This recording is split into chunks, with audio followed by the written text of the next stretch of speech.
Und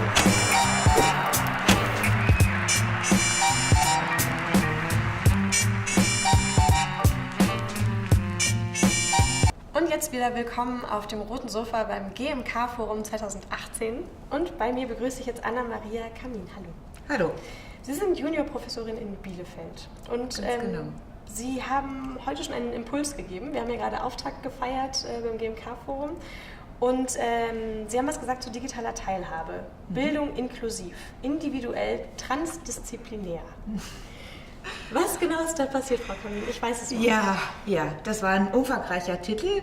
Wir haben so in unserem Vortrag unser Verständnis von Medienbildung und Inklusion und wie wir das zusammendenken entfaltet. Und das hat natürlich ganz verschiedene Facetten und die haben wir versucht in unserem Vortrag abzubilden.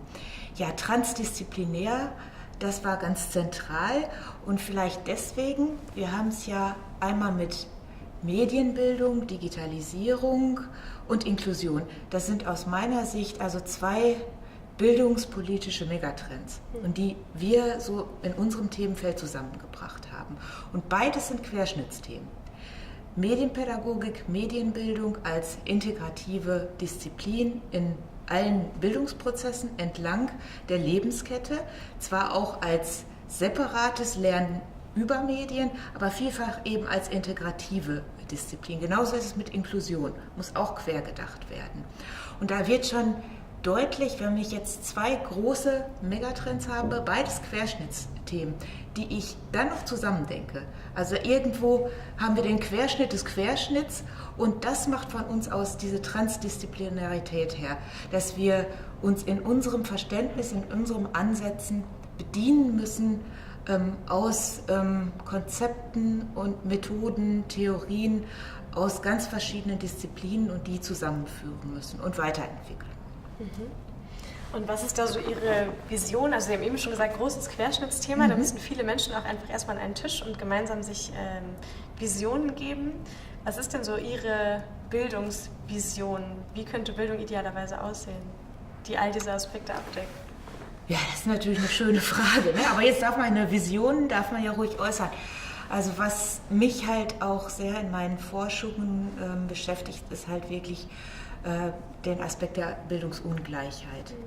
Und die Bildungsungleichheit, die ja gerade bei uns in Deutschland, obwohl wir so ein reiches Land ist, immer noch besteht, weiterhin besteht, sich verfestigt, nur ganz kleine Schritte machen wir da voran.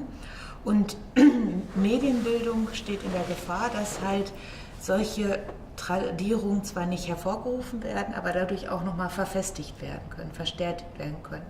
Also praktisch weiter daran arbeiten, wie durch Medienbildung Ungleichheiten verringert werden können, wie durch Medien, durch Teilhabe in den Medien, an den Medien und durch Medien Teilhabechancen eröffnet werden können und genutzt werden können. Wie könnte das aussehen? Also wie könnten Medien dazu beitragen, dass die Bildungsungleichheit in Deutschland geringer wird? Ja, das haben wir ja auch versucht, so in unserem Positionspapier der Fachgruppe Medienbildung ein bisschen aufzugreifen. Und vielleicht kann ich mich an diesen 3 Kategorien so etwas abarbeiten.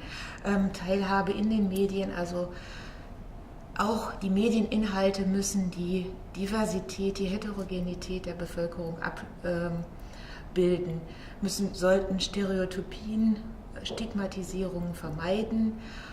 Alle Menschen, egal welcher Herkunft, welcher Beeinträchtigung und Ähnlichem, sollten die Gelegenheit haben, sich zu äußern in den Medien. Es sollte solche Formen von Aktivismus, Teilhabe in sozialen Netzwerken sollte für alle ermöglicht werden, aber auch Teilhabe an Medien, um überhaupt die Zugänglichkeit zu Medieninhalten zu ermöglichen durch barrierefreie Technologien, durch Universal Design, dass halt der Zugang überhaupt ermöglicht wird für jedermann. Und Teilhabe durch Medien, auch so etwas wie Medienkompetenzerwerb, der muss jedermann offen stehen. Das hatten wir auch eben in unserem Vortrag und es kam in den Grußworten und auch in den Beiträgen, dass der Medienkompetenzerwerb, der ja eine Teilhabe erst möglich macht, wirklich allen Menschen eröffnet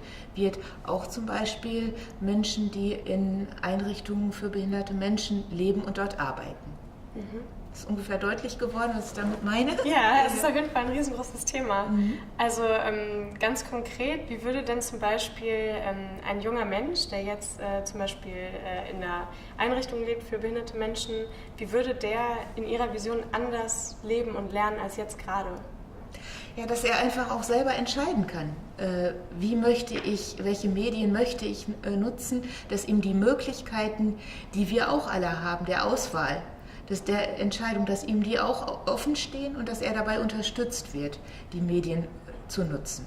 Das heißt zum Beispiel, dass er auch entsprechende Geräte benutzen kann, sich auch in sozialen Netzwerken beteiligen kann, seine Bedürfnisse äußern kann und auch genauso wie unser Leben durch Medien bestimmt ist, wie wir uns unterhalten, unseren Alltag erleichtern mit Medien, dass das auch solchen Menschen in Einrichtungen offen steht und dass ihnen Möglichkeiten dazu bereitgestellt werden. Sie sind das ganze Wochenende hier noch bis Sonntag. Genau. Freuen Sie sich schon auf irgendwas Besonderes? Haben Sie mal ins Programm geschaut, was Sie noch so erwarten wird dieses Wochenende? Ja, ich freue mich eigentlich, ich habe mich schon auf die ganze Tagung natürlich gefreut. Ich freue mich eigentlich auf keinen Programmpunkt ganz besonders. Ich bin auf alles gespannt, aber ich freue mich natürlich auch darauf, was ja an Tagungen auch stattfindet, nämlich das, was neben den Veranstaltungen stattfindet. Wie jetzt hier das Interview oder dass man ganz viele Kollegen trifft, mit denen man sich austauschen kann und einfach gemeinsam Ideen weiterentwickeln kann. Darauf freue ich mich eigentlich ganz besonders. Okay, wir wünschen Ihnen ganz viel Spaß beim Netzwerken und bei den ganzen Impulsen, die noch kommen und danken Ihnen ganz herzlich für Ihre Zeit. Dankeschön.